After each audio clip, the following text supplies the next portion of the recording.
Yes. It's Cop On. It's live. There's a message just flashed up on my screen saying my system load is heavy. So we'll see what happens about this stream, about this recording for Cop On around the world, the audio feed. But my system load is heavy, indeed. I'm delighted to be joined by Alan, by Doug, and by Jack. Jack, I'm going to start with you. You went out last night. It was your girlfriend's birthday. Happy birthday to her. Did you feel better, or were you just, still angry, and were you just, on the inside absolutely fuming all night, or at some point they played some Neil Diamond and you danced the night away and everything was good? I don't know. Remember, you're on mute, Jack. How did you deal with it? A lot of alcohol. Thank you very much for having me on, Owen, as well. Great to speak to the lads as always. And yeah, it was partying with Evertonians as well. Not the best, especially after they won as well. So yeah, it was a couple of arguments out last night between us all. A lot of debates going on anyway. Who's having the worst or the better season? But so between both teams anyway, especially the mad one. Iwobi is on is it just behind in terms of the assist table with Kevin De Bruyne, which is mad. But yeah, mate, it was fuming, mate. Off the back of, I think all of us were at the back of yesterday. It's probably an accumulation of weeks of poor performances, even months for Liverpool, but we're just not used to it.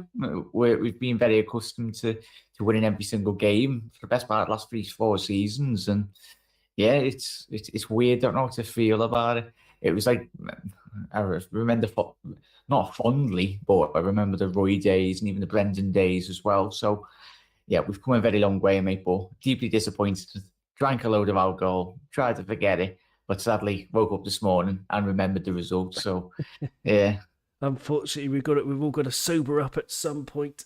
Doug is here. Doug from the Dugout Football Channel. Delighted to have you with us, Doug. I mean, Jack mentioned our form. I mean, I was looking at it. Our last 5 matches now since those 2 were postponed after the Queen died, and then there was the international break. So coming back from that huge break was Brighton 3-3, Arsenal a 3-2 loss, the amazing 1-0 win over Manchester City, a very lucky, in my opinion, 1-0 win over West Ham, and a 1-0 loss yesterday, which in some respects was unlucky, that Klopp referred to in his post-match interviews. He said, Klopp, this is quoting Jurgen, he said,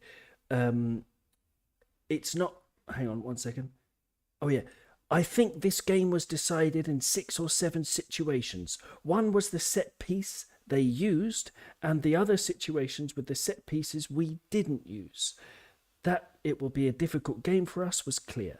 Away, Nottingham not in a great situation, and a super intense week for us. 2 super intense games. We had to change late, so it was clear that we have to be ready to put a big fight in. The boys did, but how we couldn't score from the set pieces, I have no idea. That's it now, pretty much. So the performance I can explain, the result, not really, to be honest. Do you buy that from Jurgen Klopp? I mean, given our recent form, I think we've been very, very, very shaky in those games that I talked about before. Sorry to give you too much of a question here. We only had better XG than our opponent once, and that was against Manchester City. And again, in all the other 4 games, our XG against was more than 2. So basically, we can't defend for toffee, Doug. I don't know. What do you make of any of that? I'm just so angry right now. I'm absolutely angry. I'm just frustrated because we have a mentality of going into games where we just think we can just turn up and win. It's not like that. Football is not played on paper. It's not played in like betting shops or anything like that. It's played on the pitch, and it happens so many times. Who can say that Liverpool can beat Manchester City and West Ham United. And yes, we were lucky against West Ham. Manchester City were fantastic, but we lose to Nottingham Forest. Now, I know from stats, and I know that we haven't won at the City Ground since 1984, I think, in the league. But that yesterday was an absolute disgrace. Like, we just didn't turn up at all. Like, the thing was as well that as soon as I saw the team sheet, I knew we were going to struggle because we had no Thiago. Thiago is our best passer by an absolute mile in that team. And we moved back to the 4-3-3, and I just thought when we moved back to the 4-3-3, I just had a feeling we would struggle yesterday, and unfortunately we did. And I think if we had played for 90 more minutes, we looked really toothless up front yesterday.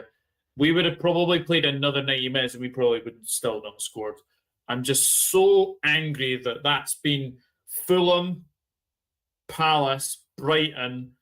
The Ev, I could basically add the Evan and Forest now, that we've basically gone in. We think we can basically just turn up and win, and we haven't. And it's just so frustrating. And we've got two massive games coming up with Ajax.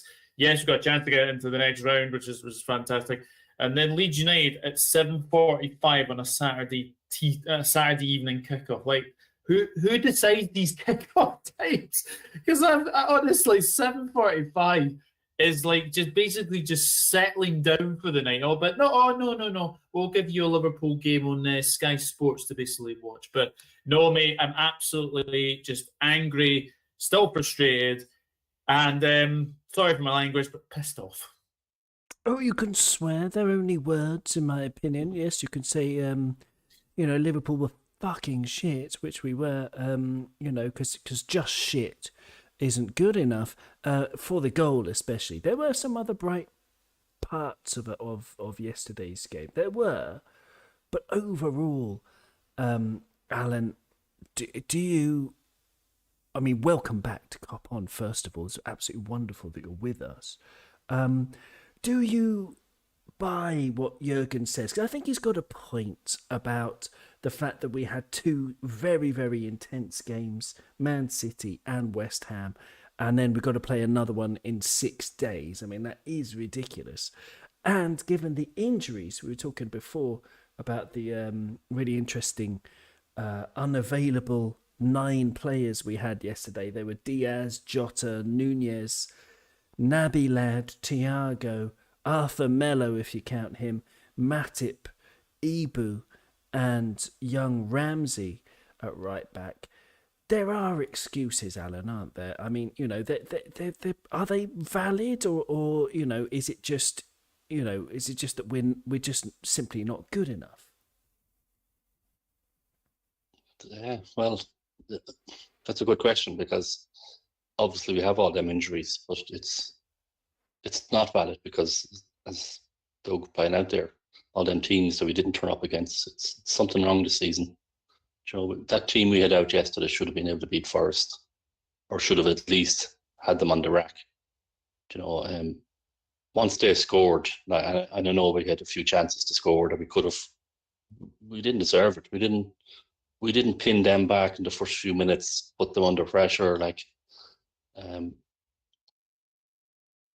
some of the things, like with players being injured, we have to take our blame for it.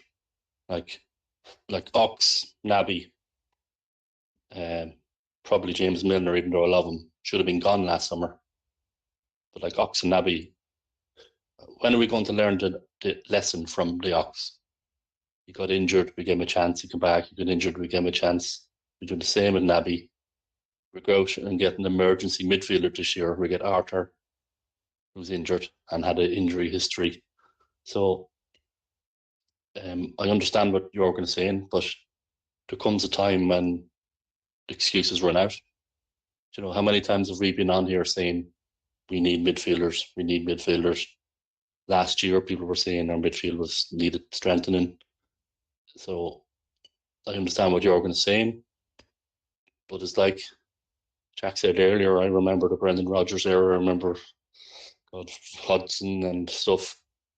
We're starting to look like that team again that can get up for a City and then lose to someone crap. And that's not good enough for us, not from where we've been the last few years. We're back to On this point of the set pieces, I didn't see the starting lineup yesterday.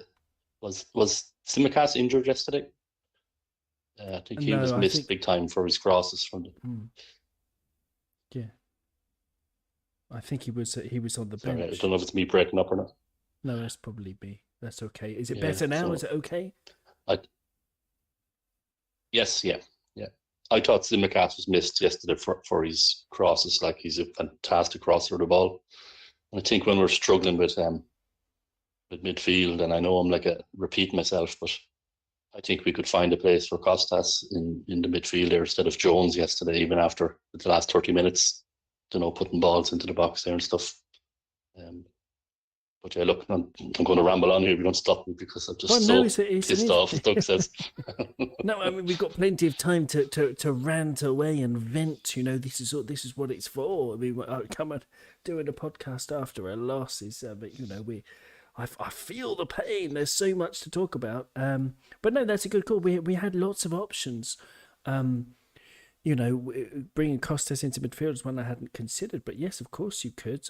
You could. I thought Milner actually played pretty well. I mean, his stats were good yesterday in terms of tackles, etc., and interceptions. He was good with the ball. He was in the right place at the right time, mostly, but he still can't run. And when he is caught out of position, it's very easy just to run past him on the break. But I thought there were so many problems. There were so many things we're going to talk about.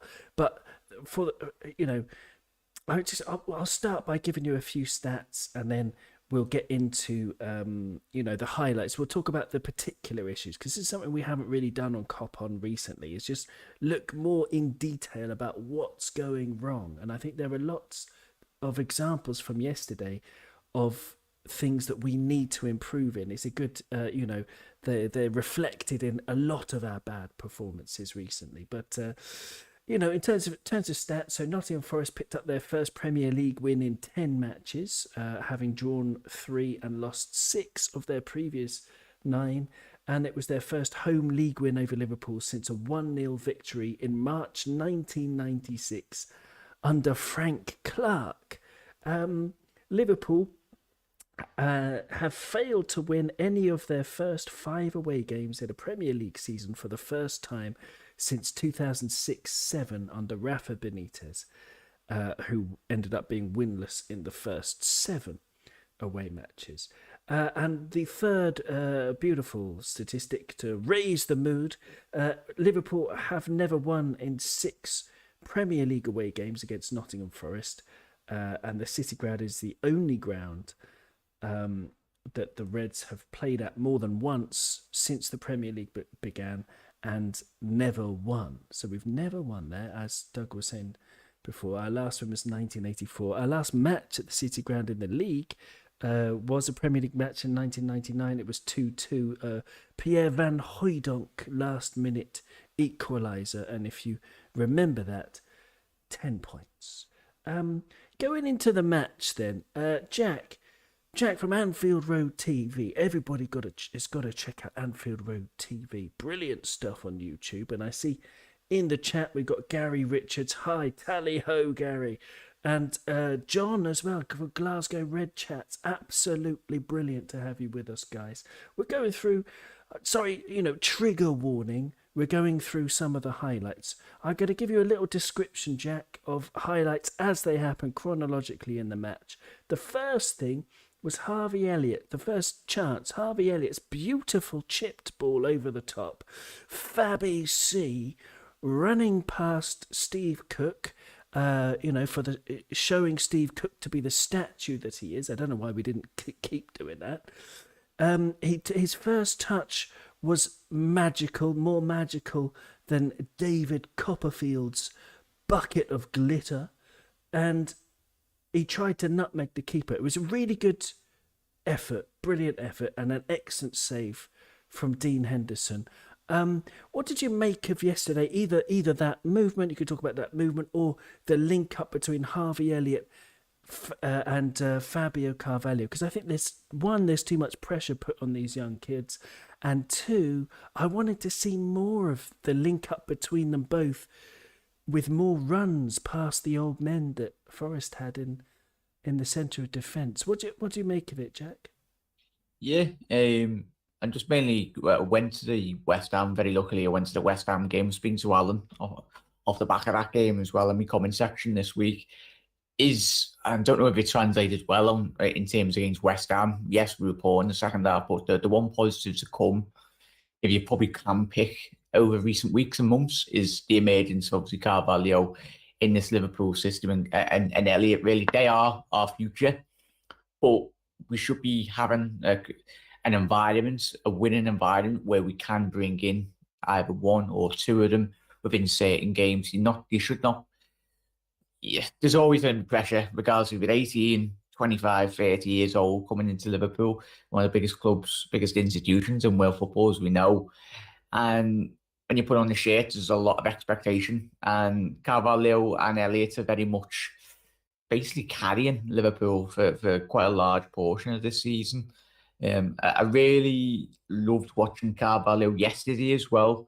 If you can take a positive out of it, yes, it's yeah. But in terms of him, his movements, his understanding as well, it's obviously both lads have played with each other for a very long time in the youth academies with Fulham as well, and that very much translates quite well. I think Carvalho, it would possibly can get him into a more central number 10 area. That's very much where he thrived in a Fulham system last year. If we need to go back to a 4-2-3-1, but obviously Carvalho with the injuries with Jota and Diaz, we did see him preoccupied that left-hand side. Quite rightly so, because he's the more naturally gifted left-hand side player that we've got fit available at the minute. But I'd very much agree with what Alan said. I think we've seen in recent weeks in terms of Jürgen change the system, and he admitted that he needed to do that. And even if you need to play a 4-4-2 and then play Trent's right mid or Kostas left mid, yet it might come across quite negative. But in terms of width and more or less creativity, I think if you look at Kostas in terms of his minutes played per assist per 90 in his Liverpool career, I think he's got more assists per 90 than Trent and obviously Robbo combined. So, which is a bit of a mad stat, apologies if that's wrong, but I think I've seen something yesterday where he's quite high up in terms of statistics. So when he plays, he does create. And as we said, I was looking at the bench. Kostas yesterday was an unused substitution. So like that stems from obviously the substitutions drastically changed the game against West Ham, and we got very lucky. I didn't understand the substitutions, took out the whole momentum out of that game, and I think it was very, very weird substitutions from Jürgen Klopp yesterday. I know his hands are tied, but that's his fault and the football club for the neglect in which we've shown in the window for the best part of 3 to 4 years. When you're looking at a senior, the only senior midfielder Liverpool brought in is Thiago Alcantara, of real quality, and obviously Arthur coming in a couple of weeks ago, and quite frankly, he's not up to the standards of a midfielder in Liverpool. But yeah, Carvalho makes the one positive really could take out of that game was Carvalho and Elliott. I just wish you weren't playing as much, but at the end of the day, they don't have to be playing minutes, and it's a valuable experience, but it's difficult when you do see people on social media digging them out to the 18, 19, 20-year-old kids. Yes, they are playing for Liverpool and the expectations are there, but give the lads a rest really in terms of, because some of the stuff we've seen over not just the last week, but in terms of, yeah, people can criticise, but these lads they're trying their hardest, and most importantly, the effort from those two is there. There's a lot more players in that Liverpool team, as we probably will discuss tonight, that just frankly don't look like they're asked to be there, in all honesty. I think there are question marks. Yeah, there are question marks about the hunger. Can you compare the hunger to what it was, last year when we were going for the title, or any of the recent seasons where we've really had a point to prove and we've been going all out to prove it. But Fabio Carvalho, he was substituted in the 61st minute. He had 4 shots, which was the equal most in the team, with Mo Salah, who also had 4 shots. Just that one on target that was well saved. But he did look like he was, I would have kept him on, to be honest, because he did look like he was, someone who's capable of what Klopp said, playing around their formation. Before we go on to the next highlight, there is something you mentioned about Tsimikas and his minutes per goal contribution. You might have been referring to a stat put out by Andrew Beasley, where Kostas is number 5 on the list for minutes per goal contribution this season. Bobby Firmino is top of that. Then Diogo Jota, then Darwin, then Mo Salah, and then Kostas. So Kostas is ahead of Luis Diaz, Fabio Carvalho, and Andy Robertson on that list. So Andy Robertson, 237 minutes per goal contribution before yesterday's match, and Kostas 122. So he's twice as prolific in terms of creating chances, creating goals than Andy Robbo. So yes, very interesting stuff. Yeah, moving on to the next chance, because Klopp talked about playing around their formation. That's what they talked about at half-time. The second highlight was a Nottingham Forest chance. Gomez has the ball. He plays it square for Virgil. Perfectly reasonable decision. But Virgil plays a very stupid pass into Carvalho's feet. He absolutely fired it at Fabio Carvalho when Carvalho was surrounded. So Ryan Yates, who I thought looked like I don't know, some kind of prime Beckenbauer or something yesterday. He won the ball and Forest broke. Gibbs White played it to Awani, and he rolled it back for Kouyaté, who was very good as well, and his low drive was well held by Alisson Becker. But Alan, it's stupid, in my opinion, to go through the centre when that's exactly what Forest wanted us to do, is just go through the centre so that they can nick it, because they were outnumbering us so obviously, and we were just trying to go through these stupid gaps, and we were lucky a few times yesterday because we made that ridiculous decision, even in the second half, to go right through the middle of them. Because I don't know, did you have any, I don't know, what do you think, Hannah? What do you think about any of that, about the tactical plans? I don't know. Yeah, it's exactly what you said. I remember that instant as well. I just remember thinking, well, God, I hope that's Virgil's only mistake of the game. But I think the problem there is, why is a young 18-year-old Carvalho in that position to be taking that ball? It's to do with our midfield, isn't it? That he shouldn't be there taking that ball. He's more of an attacking player. But yeah, everything seemed to go through the middle yesterday. Like we were saying at the beginning of the season that Mo Salah was wasted out in the wing. We wanted him in near the goals, which I still want. But yesterday, everything was through the middle. Just didn't make sense. It was like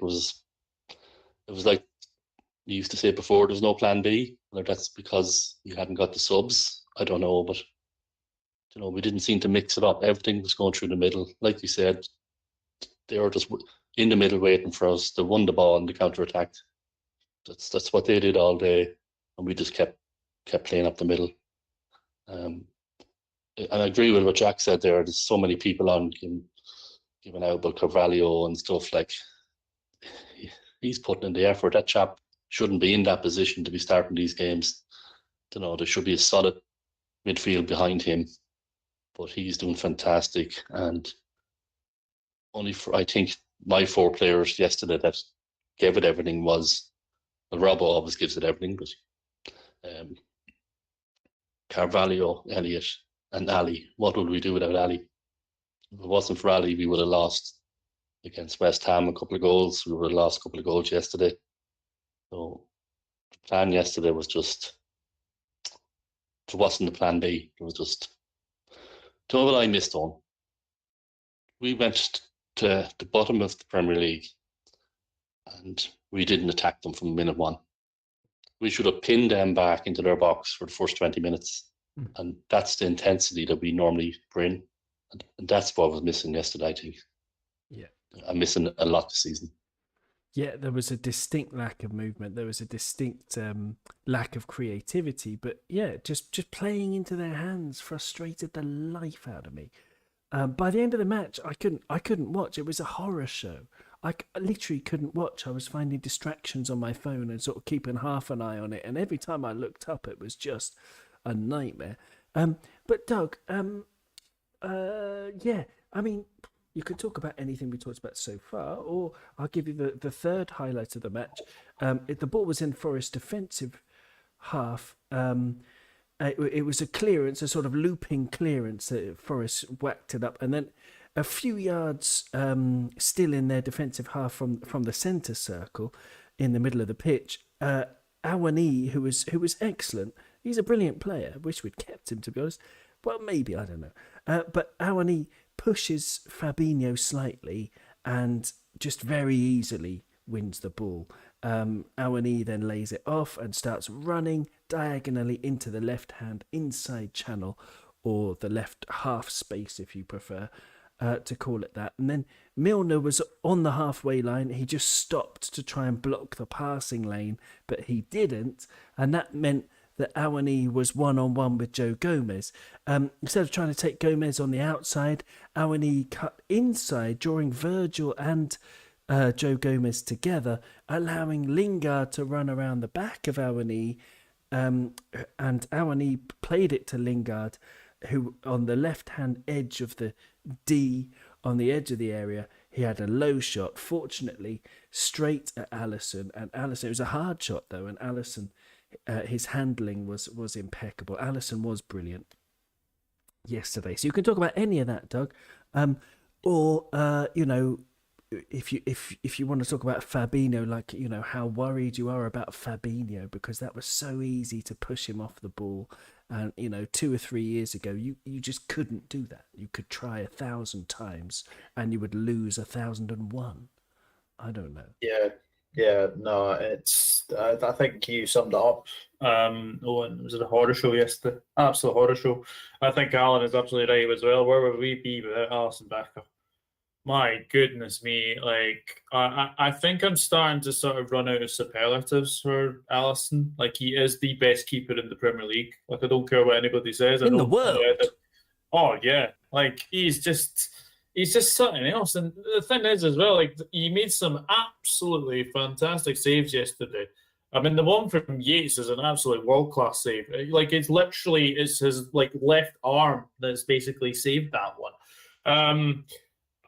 I mean, the fact that we've lost to a team that has Jesse Lingard in it makes me even more embarrassed than I already am. What I will say, though, I think they were lucky they were still 11 men. I think QI should have been sent off because he does go in two-footed on Harvey Elliott. I know he kind of slips, but it's just the sort of the two-footed on Elliott. And to be fair, I wasn't expecting much from Paul Tierney anyway, because that guy is an absolute shite ref. He seems to be one of the ones that Klopp seems to have a problem with, and you know, I have as well. And you know, I have to say that I think QI was very, very lucky to stay on the pitch. But what really annoyed me yesterday was when we actually had the ball in attacking areas, we kept passing it backwards. Like, Robbo has a chance to run at who was that? Aurier. Like, Aurier is not the best defensively. Let me just say that Aurier is not the best defensively. But every time Robertson was trying to pass through him, kept passing back to Ali, kept passing back to Virgil, kept passing back to Curtis Gomez. as well, that really, really annoyed me. And the one thing as well, how Curtis Jones survived 90 minutes of that horror show yesterday, I will never know. Carvalho, for me, and by the way, Gabby Agbonlahor, you can shut your mouth about Fabio Carvalho not being a starter for Liverpool, or not being a Premier League proven player. Well, let me just put it this way: Fabio Carvalho has come from Fulham. He's only 20 years of age. He will get better. The fact that you're basically saying that he shouldn't be in a Liverpool starting 11, give over. Like, honestly, you are an absolute awful pundit anyway. But Carvalho should have stayed on the pitch yesterday. Curtis Jones, for me, did absolutely nothing in the whole game. And I'm starting to get to the stage now. Like, if you look at that bench yesterday, there was hardly anything to change to like come off the bench. Like, we had Oxlade Chamberlain, we had like Henderson, we had Tsimikas who didn't come on, Basatic, we had Clark, I think, Nat Phillips. Mm-hmm. Yeah, the two goalkeepers as Two well. goalkeepers. Like that. Like when you've got a bench of two goalkeepers, that is a sign of not being able to invest in the squad. I'm sorry, I'm just running out of ways to basically say that we haven't strengthened in the right positions, and unfortunately, that bench is a result of not being able to strengthen or actually get players get reinforcements in, because we badly needed to get that midfield reinforced. But no, that game has just really angered me, and I think Klopp made some very, very silly decisions last night. Well, I mean, lots to talk about there. Absolutely, I would say our starting lineup is also indicative that we hadn't strengthened enough, especially in midfield. Curtis Jones, you mentioned there. I thought he did well. To be honest, I did. I think he did well. He had an amazing 93.8% passing accuracy, and that was from 100 touches of the ball. I'm not sure how many passes, actually. I'll just check that in a moment. But he was playing in a very unfamiliar position that he had never played in before, part of a double pivot. And then when Fabio Carvalho went off, he went more sort of, to that no man's land on the left, surrounded by tons of Forest players. But I thought he did well. Personally, but I could see why people said he didn't do much. He had one shot, one key pass. That shot was on target, but I don't remember it, to be honest. It wasn't one of the main highlights anyway, because the next highlight in the first half, the last one of a very dire first half, was when Liverpool attacked down the right. Milner won a corner which was easily dealt with at the near post by Yates, but Yates headed it straight back out to James Milner, who had taken the corner. Milner took one touch with his left foot to open up an angle to get in across, and then he whipped in a beauty, Mr. Whippy with the flake, right onto Virgil van Dijk's noggin. He was 4 yards out, in front of the goal, a free header, freer than the drummer from Free, watching Free Willy at a free open-air cinema. And what does he do? Tries to nod it to Bobby Firmino, inexplicably nodding it wide. I say inexplicably, but I wonder if that is indicative of this hunger thing. Virgil's looked off it this season. He's looked like he this may be the arrogance that Doug was referring to at the start of the show, that people just think that we can turn up and get 3 points. It's just ridiculous. I thought Virgil was rubbish yesterday. Sorry to anyone. I mean, I love Virgil, but he, credit where it's due and debit where it's due as well. He was awful. Jack, what do you make of any of that? Oh, there we go. Yeah, no, I was absolutely fuming, mate. And as I was saying, it's the modern day players anyway, not just Liverpool players anyway, but the modern day players. They're all happy enough to put social media posts out anyway, going, "Oh, big 3 points," or being, because they were all mouth against City after the win. And then they're not all mouth now against the team that's bottom of the league anyway. And as I said, there's no players above criticism, but Virgil van Dijk, he's been on his Lilo or something, or a sunbed or all season, because he's waiting for the World Cup anyway. And it's quite staggering that a player of that quality, just been speaking about Alisson there, boys, and you're spot on. It's a shame that not certain players within this squad can actually raise their level when you've got Alisson. If it wasn't for Alisson last season, boys, we said we wouldn't have got Champions League. No way. And I tell you what, you'd always do need a good goalkeeper. He wins you 15, 20 points every single season. But when you just need... It was weird. Like, I don't even know what it is with Virgil van Dijk. as you were saying, it's just a little sloppiness, and just mainly comes down to a lack of concentration at the elite level. And if you're not concentrating for even a minute in the Premier League or 10 seconds, you get punished. And for the fact that both centre halves will probably get into the second half, mate, on the goal, mate, but the reaction was quite poor. I think Minan could have reacted quicker in the 6-yard box if she was playing centre half for Liverpool. They were too busy ball watching, and that's I think what everyone said. The main word I've used this season is the centre halves not being as proactive. Van Dijk was proactive, probably the most proactive I've seen in terms of his 6-yard box. He was doing defending like he used to. It was back to basics that we've seen this season, where he's just slow, lethargic to even basic 5-10 yard balls as well. And that just comes from just attitude. Alisson's got the right attitude, has done all season. Because I tell you what, where would we be, as the lads already alluded to, this season if we didn't have Ali? I think we'd be literally in the bottom three.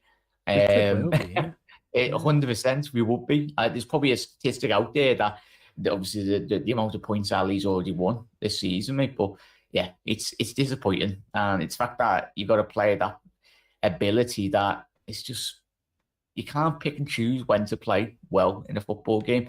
I get players have off days, but Virgil and quite a lot of these players, and probably we'll get on to Fabinho a bit later, but don't know what's happened with him. His form's gone off a cliff. But yeah, disappointing from Van Dijk, mate. And as I said, we know the levels in which he can reach, but quite frankly, not good enough.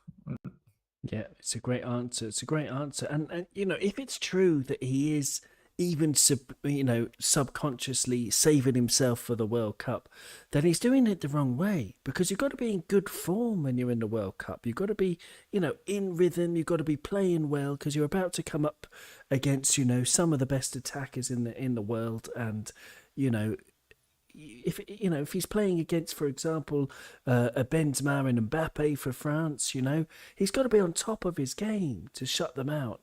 And you can't afford to pick and choose when you play well and when you don't.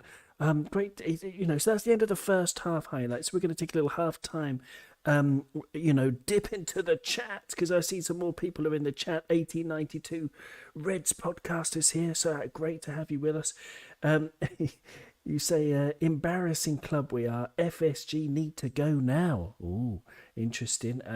Maybe. Okay, certainly see where you're coming from, although I would at least give them another couple of transfer windows to see the error of their ways and chuck the blank checkbook at Jurgen's in Jurgen's way, basically. Not chuck it too hard, just gently throw it.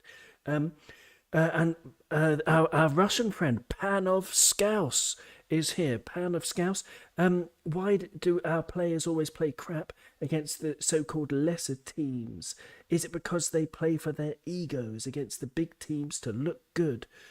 It's looking that way to me. That's a really interesting question. Maybe, but we're so used to it. I mean, those of us who were around in the 90s and 2000s, it's exactly that.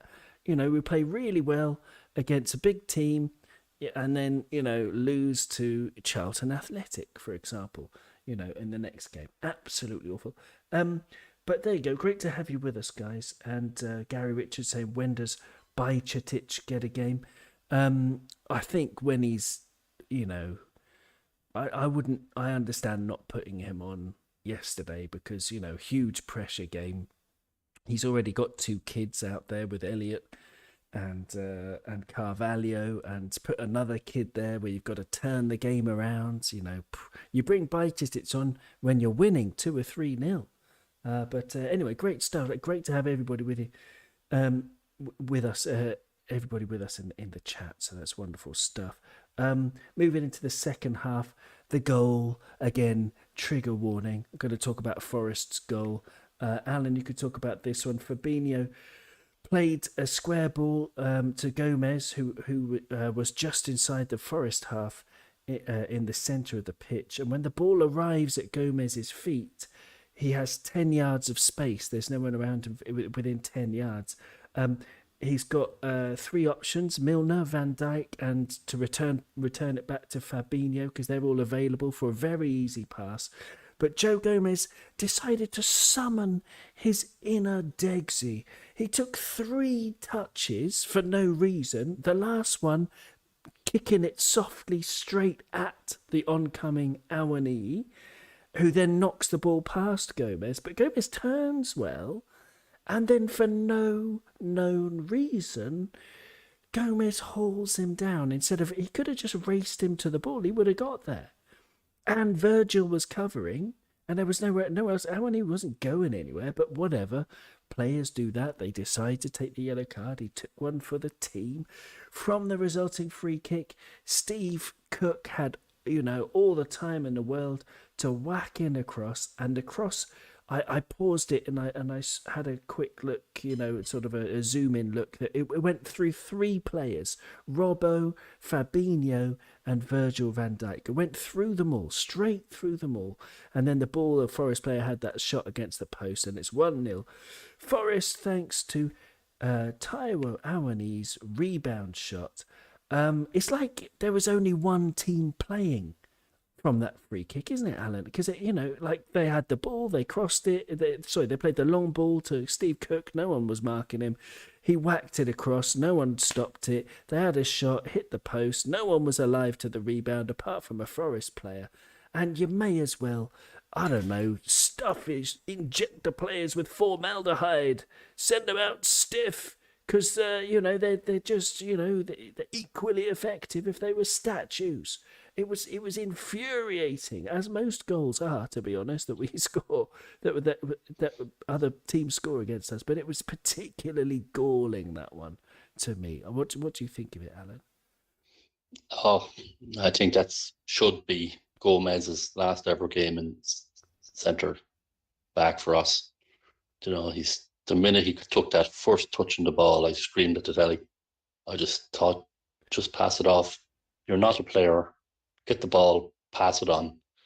And he took the second touch. I was twice as mad.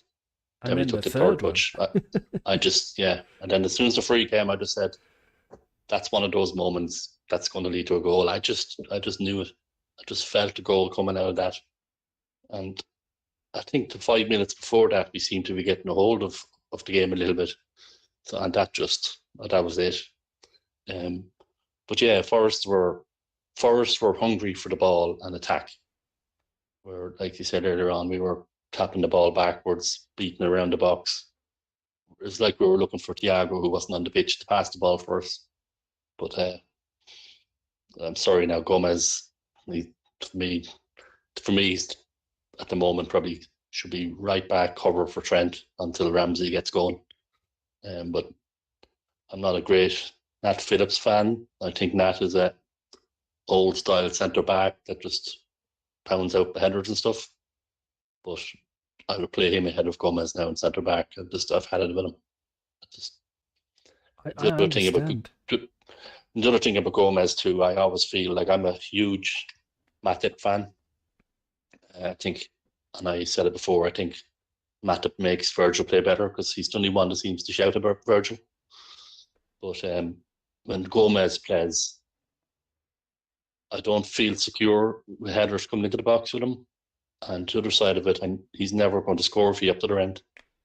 A few of those set pieces the Jorgen was talking about yesterday. You had Virgil was the tallest guy up there, and probably Gomez, but you never feel Gomez is going to get a header in. It's just, that's the way I see him anyway. But huge, oh my God, that goal. And it's like Jack was saying earlier on, against West Ham, we didn't play well, but we ground out the result. And to win titles or to get up close to titles, you have to win games like that. But you can't come out in the next game and be shite as well.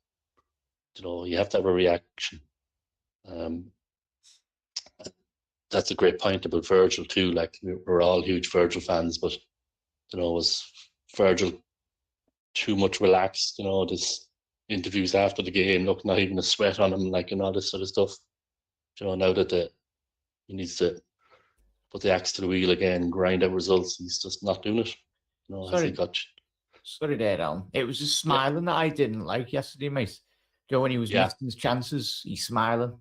I get, but it's like, I think it was the third chance he missed, or like already squared it, and he's smiling. It's like, mate, come on, what are you doing? Exactly. Yeah, exactly. No, I think we said that at the beginning of the season too, and Doug said it earlier on. It's just, where's the fight? Where's the anger? Where's the frustration? You know, if our team is losing, we back our team, we back our players, but we want to see that fight. There was no fight, you know. And Salah's getting a lot of stick as well. Like, you can't get the ball to him. What's he supposed to do? Yeah, you know, it's just unbelievable. It is unbelievable, but yeah, I mean, I don't know. Van Dijk is again poor in the next couple of highlights, because after we concede the goal, just after we concede the goal, you want to see a reaction. You want to see Liverpool fight. We want to see the kick back. Put on the afterburners. We want to see the jetpack. Have you seen those new jetpacks that actually exist these days? We want to see Liverpool flying back with a jetpack straight at Nottingham Forest balls, going straight for the ghoulies. But well, I don't know. We tried a little bit. Gomez had the ball. He played a much better ball, actually, fizzing it low one from the edge of the centre circle out to James Milner, whose first touch was very good. It took him inside. Harvey Elliott made a run. Again, why didn't they do that more often? I don't know. He made a great diagonal run into the box. Milner found Elliott, and Harvey's right-footed shot was pretty easily saved by Henderson, but it was decent, and it was like, yeah, come on, Liverpool, that's great, well done. Got a shot away immediately after conceding. We can raise it, we can lift it up. From the resulting corner, Robertson put in a delicious ball. Van Dijk, such a useless header, like a really useless header. Gave a ball to them, they cleared it immediately, but then Gomez had the ball, and he had this useless pass up the line, Doug. I don't know if you remember that. Really soft little rolly little pass. Robbo, I don't know, I can't remember who it was, maybe Milner, I don't know, got out-muscled by a Forest player, but it was more the pass that was really bad. But then the Forest player hit it back down the line towards Owen, and it was a poor pass. And it was the weirdest moment of the match for me, Doug, because Joe Gomez just ran alongside the ball as if he didn't want the ball itself to move itself in field. He could have just gone and got the ball and, whacked it up for a touch or, dealt with the danger. But instead, he backed off. Owen, picked up the present. He said, "Thank you very much. I didn't realise it was Christmas already." And then Forest players, and this is another thing that I think is indicative of our recent struggles, they ran through our midfield much faster than we could get back. So by the time Owen just was running, next to a retreating Gomez for no reason, it was a 4 versus 2 in their favour. Ended up with Gibbs-White taking a bad decision to take the shot on, and Milner tackled superbly at that point. But Liverpool weren't tracking back as quickly as Forest. We should have been piling on the pressure, and it's just after that moment where we had a corner after some good play by Elliott, we wanted to put the pressure on, and immediately it flips over, and it's us having to try and cover our own ghoulies from being kicked by Nottingham Forest. Doug, what do you make of any of that? I really don't know. I mean, the Gomez one that he's literally walking, like running alongside the ball. That's just schoolboy stuff. Like, surely as a defender that this is the thing, and this is the thing. Like everyone has been saying, that we've had a big problem with like balls coming across like above our heads or like in behind us. We've always had difficulty there, but I think yesterday was the moment where I was like, well, as soon as Matip or Konate comes back, Gomez is back to 3rd or 4th choice centre back, because I don't know what has happened, but just ever since that injury that he had that come off England, and I'm absolutely praying to goodness that he does not go anywhere near that World Cup, because the last thing we need is more injuries, and I do not want a Joe Gomez to be injured. I think he is definitely right back cover now for Trent. But we played into their hands yesterday. Like, how many players did you see in and around their box? And we all know we can't play against low blocks. We know we struggle against low blocks. How many players were around Mo Salah when he was trying to hit that very tame effort that Dean Henderson saved? There were about 5 or 6 Forest players around him. We played into their hands yesterday.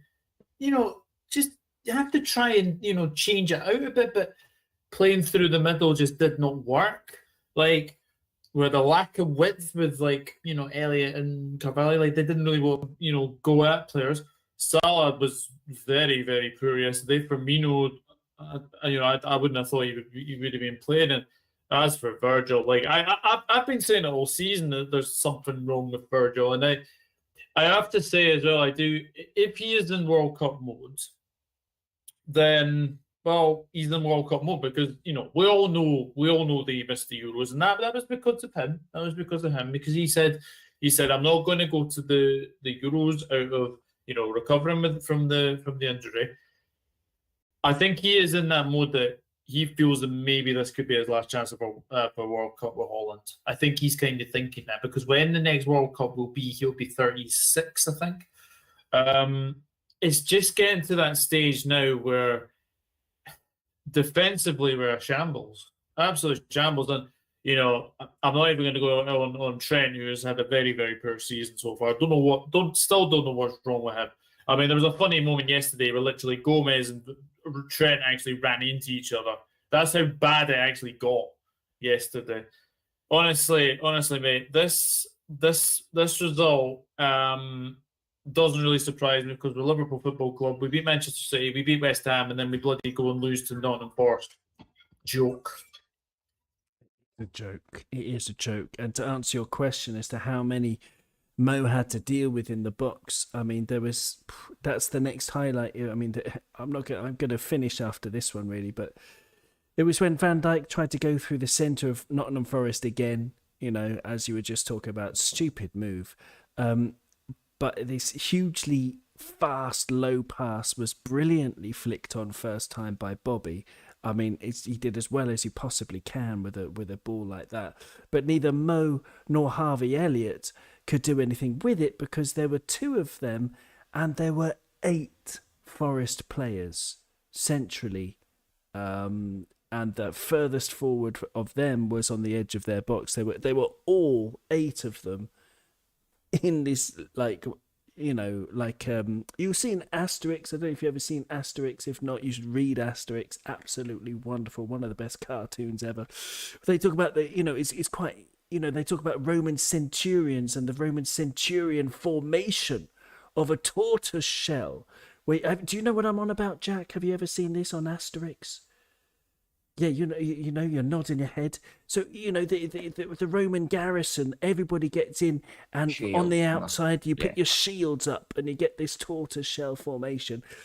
That's what Forest were doing, and that's where we decide to try and play the ball. It's absolutely madness. Go around them.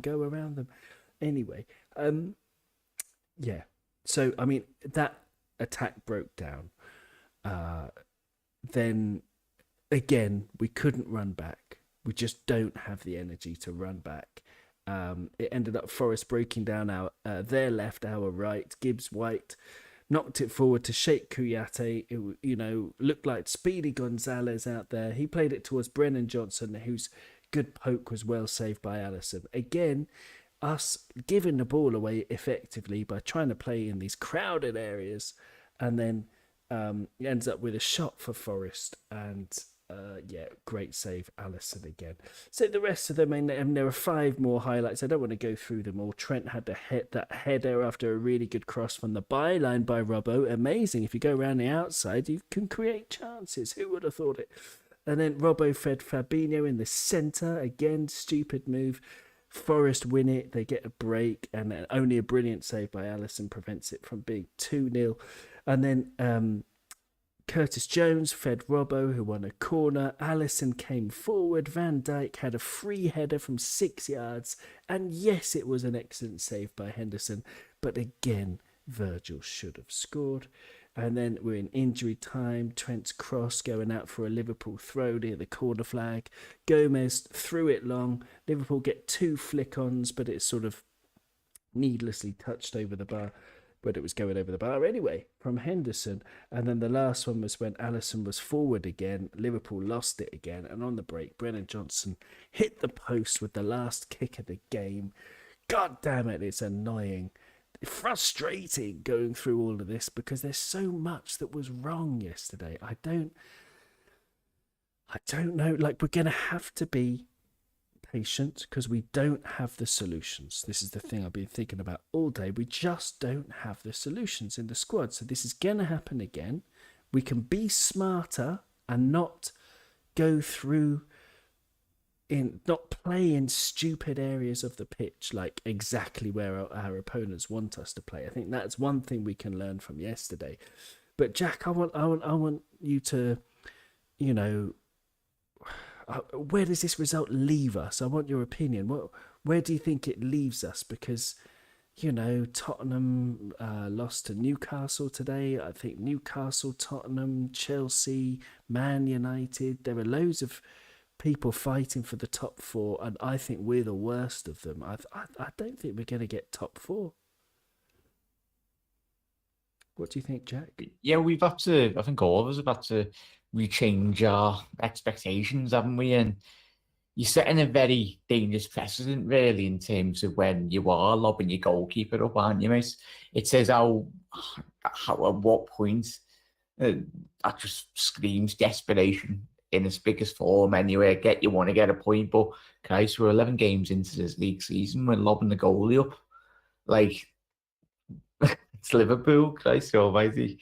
Fair enough, it was last game of the season. We needed a point to get Champions League, like it was a couple of seasons ago, and Ali gets a goal.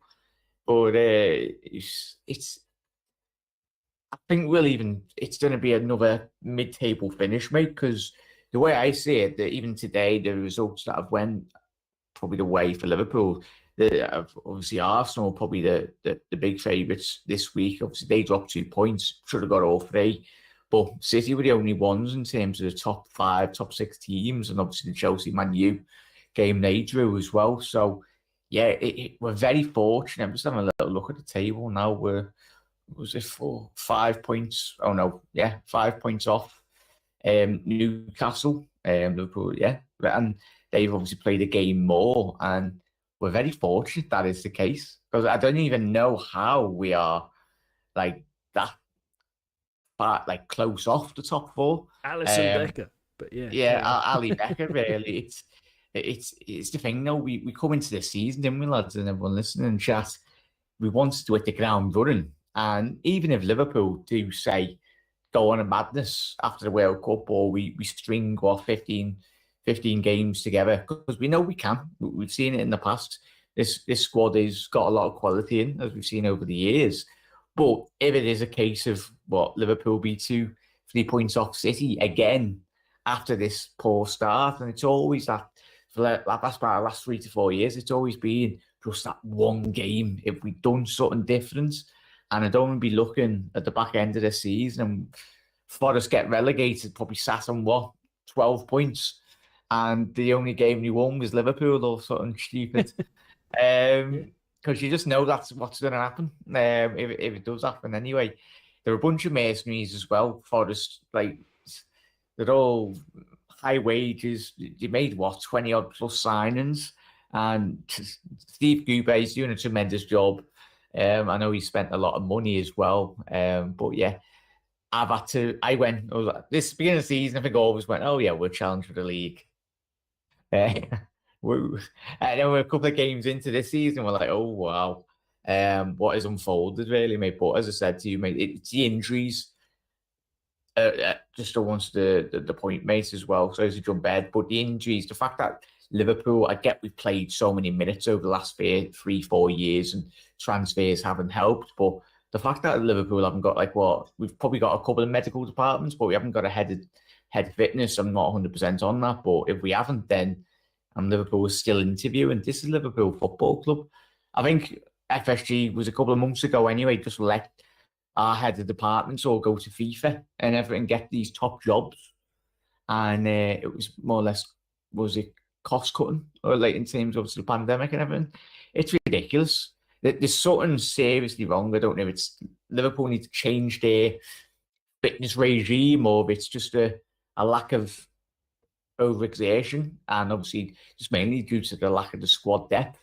Liverpool have to play our best 14 players every single week in, week out, and you look at obviously City and other top teams around Europe as well. They've got more of an option really to bring in players in and out. But as you said, we've just got to deal with it, stick through it anyway. But the main thing this season, I can foresee a massive defeat. Something similar to the Aston Villa game. I think we've come, 11 games into this season. We've played absolutely poorly. And I think we've been very fortunate the way we've been playing, that we haven't been on the back of a proper hiding this year. Well, that was with Adrian in goal. And, if Ali picks up another injury, it could happen. It really could. Because, something needs to happen. Great to have Ravi in the chat and as well. He says, big up to everybody. Hi, it's great to have you with us, Ravi. And, of course, is here as well. There you go. Ifs and buts, where candy and nuts, we'd all have a nice Christmas. That's a really good comment there. Excellent stuff. Alan, what about you? Your sort of overview for where we are and where we're going. I don't. 5 points off fourth. Yes, okay, 5 points off fourth. But for me, I see it as percentage-wise, we're eighth because we're eighth best in the league, and it's going to continue that way or drop down. I can see us dropping to 10th or something. I don't know. What's your overview? Is it as gloomy as mine? Yes, unfortunately it is. I was figuring we were fighting for fourth. And we still are fighting for fourth, but we're dropping. And as we all seen before, it's a dangerous thing to go out of the top four. Any team that goes out of the top four normally out of it for a few years. So it's a dangerous thing if we don't get top four. Also, like what Jack was saying there about, the likes of our head doctor leaving and all these people leaving. Was it penny pinching or whatever? But there must be a reason why Michael Edwards left. I'm a believer that Michael Edwards left because if you're the guy that's buying players like he has been for the last few years and you're not getting money to spend, your job can't be very enjoyable. So there's a lot of things that seem to have strange happened over the last year or so. Who was it? Gary Richards said a good point there about FSG. I don't know. I'm getting. Do any of us really think FSG are going to open up the checkbook and give Klopp 200 million, 300 million? They're not. I just have a feeling in the last 2 months that FSG are falling out of love with the club, if they ever were really in love with it. But I don't know if the Annie Road Stadium end is finished and the capacity is bigger, and I have a feeling that they're waiting for an offer to come in. I think of some big Asian company, oil company or whatever comes in with a big offer. I think FSG are going to sell it. But why though? Why would they though, Alan? Because this is a huge. I mean, they're making a heck of a lot of money from Liverpool. I mean, this money. There was a really interesting podcast with Mo Chatra that everyone should taken us all for granted. Sorry, there. Yeah, go on. Yeah, you've taken us all Liverpool fans for mugs. And the fact that we all spend £100 on a ticket, so everyone goes home and away. I feel sorry for all the away fans as well in Europe as well. Don't get me wrong, we've been very fortunate, and and I'm all for appreciating for what we've got, but we could have had a lot more. If you get me, we stood too still And Too still, yeah, and always, even the 70s and 80s, Liverpool continued to be at the top. You need to continue, like any business, you need to invest to get more out of your business as well, and a better performance out of your playing squad as well. But I think we just, and FSG have got extremely lucky that Jurgen Klopp was on the market at that given absolutely. time. It was only him and Ancelotti, and for the model in which FSG had at that time was buy cheap, bring players in, and Jurgen Klopp was their poster boy in reality. We're only here where we are over the last couple of years is not because of FSG, but it's because of Jurgen Klopp.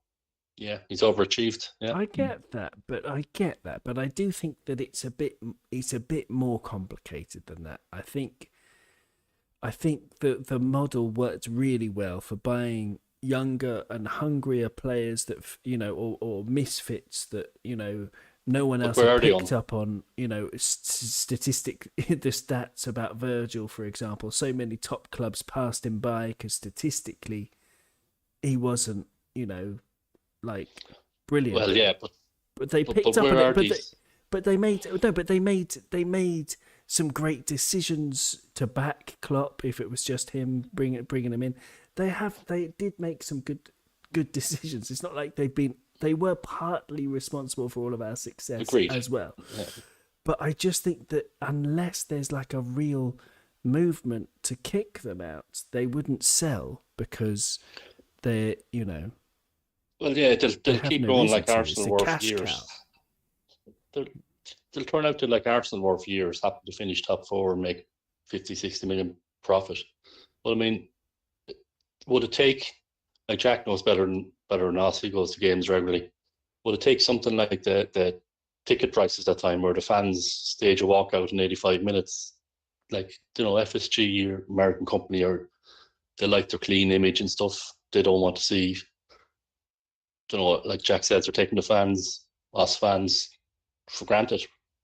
Like I was never an FSG fan out, or FSG out. But in the last 2 years, I've just said, no, they're not investing. They're not giving money. Like, you have a good point about young players, picking up young players, but where are they for now? Yeah. We can't wait. We can't wait till our midfield is devastated. And it might have been Klopp insisting on giving new contracts to Milner and Henderson that may have forced the budget. We don't know. But no, he might have a part. He might have a part in it too. Yes, he's very loyal. But still, if FSG are running the club and the way they do run it, like, surely they could have stood up as well and said, well, look, let's have the next few lads ready, brought in them young players, had them ready for this year. Yeah. Well, I mean, that's something that I mentioned a couple of episodes ago. In the 23 to 27 age bracket, we have two midfielders, Naby Keita and Arthur Melo. So there's a huge problem there. Doug, what do you make of any of that? I'll give you the sort of final word here because we've done over an hour. I want to thank everybody in the chat. Ravi put in a great comment before. I just want to read it out. He said, what Ravi thinks is that we looked out of sorts. We never won anything clean. We looked second best and we weren't doing the basics well. And it's been that way for a long time. Doug, what's your overview about our current situation? I think we are in a mess. I also think as well the injuries haven't helped. But the one thing I can actually say to Klopp that I can criticise him for, he shows too much sentimentality to some players. James Milner, 37 years of age. Look, you've been a fantastic servant for Liverpool Football Club. You should not be starting games at your age. Naby Keita, I'm sorry. If it was me, I would drive him right to Liverpool John Lennon Airport and just basically send him anywhere. That guy is unreliable. He is so unfit. Alex Oxlade-Chamberlain may as well be in an injury bed or an injury hospital. Honestly, I just think we show too much sentimentality to these players. We didn't strengthen in the summer. The badly need to strengthen in the midfield. I think that's a certainty. Our midfield is injury prone at best. I mean, Henderson's losing his legs. Thiago, we can't really, rely on Thiago to, play 3 games a week. Look what happened. He got an ear infection, which it doesn't sound too good. Curtis Jones, is he ready? I don't think he is. Harvey Elliott and Fabio Carvalho, they are the future. They are the future. Luis Diaz has been a very, very good signing at the left-hand side. Firmino, Firmino has had a good season so far. I don't want to be going into a season where we're basically being like Manchester United and giving out bucks and bucks and bucks of money. Like, how much is Ronaldo in Man United? Like 500k. Like, Liverpool don't do that. Liverpool would never, ever, ever, ever give a player 500k a week. So I don't want to be going into that. I don't want to be, even thinking of, giving players high wages. Yes, obviously Salah, 350k. Look, I don't think he's going to do an Aubameyang. Aubameyang, but once he got that big contract at Arsenal, he down tools. You would either get a very, very hungry and a very, very determined Aubameyang, or you would get a very, very half-hearted Aubameyang. Now, I don't want Salah to go down that route. But for me, I think we now just have to hope on top 4. I don't think we're a title race. And you also, get it? I mean, that seems very optimistic. Top 4. To me, you're confident we can actually fight for it. I think what's happening is this is a very unprecedented season. Everyone seems to be capable of beating anybody. You look at Tottenham today, and against Man United, they were absolutely abysmal. Hugo Lloris goes from hero to zero in about 2 games. He was hero in the Manchester United game for keeping that score down, but today he was absolutely like the Hugo Lloris that we all know. Flappy, makes a mistake, asks for free kicks. Like that decision to give the Callum Wilson goal was the correct one. And I don't care what Jamie Redknapp says, because he's an ex-Spurs player. Yeah, it's a foul. Callum Wilson's run into Hugo Lloris. It's a foul. But Miguel Almiron, that goal, Jesus Christ. Like, honestly, Lloris basically dives over the ball. So we all know that, I'm so happy that we've got Alisson Becker, right? I'm so happy we've got Alisson Becker because, honestly, Hugo Lloris is over. He is very, very overrated. And I think if Mike Maignan is actually fit, I think he overtakes Lloris. But for me, top 4, I think is massive. We definitely need top 4. Champions League run would be absolutely lovely. But do I see us winning the group ahead of Napoli? No. I think it's safe to Napoli are going to rip Rangers a new one on Wednesday. And they're probably going to get Giovanni Van Bronckhorst sacked because my Scottish Club Livingston managed to get a draw with Rangers yesterday. And, the natives at Ibrox are not very, very happy right now. So I think if Napoli win that 6-0, then... Alan's punching the air at that news, yes. Stevie getting the Rangers job again. Yeah, watch that happen. Stevie G, you never know about that. But yes, I think top 4, Champions League run would be lovely. Will we give a monkeys about the League Cup or the FA Cup? Well, they're trophies. I mean, they're bonuses, but yeah, we don't need to. I mean, they're the bottom of the list of priorities, aren't they? But 100%. But yeah, things can only get better. Let me just say that things can only get better. I wish I shared your optimism. I don't. I think they're going to continue to be rubbish at least until January the 1st, where I hope that we've got lined up at least 2 midfielders. I would also buy a right back to move Trent into midfield and give him a go there, because I think that would be a dereliction of duty from FSG if we don't sign players in January, and I want them on January the 1st. And as for who I want, there's a beautiful poem by Rumi, and I'm gonna leave you with it because this is the Rumi, the poet, describing the kind of player that I think we should buy. I want a troublemaker, a blood spiller, a blood drinker, with a heart of flame, who quarrels with the sky and fights with fate, who burns like fire on the rushing sea. This has been Cop On Podcast. You've been absolutely wonderful to join us. Thank you very much to Alan. Thank you very much to Jack from Anfield Rd TV. Thank you extremely to Doug from the Dugout channel as well. And thank you a million to everybody in the chat. Thank you to everybody at home. You are very loved. You are loved like a buttered crumpet, all of you. And I hope to see you soon. Thank you very much. Bye-bye.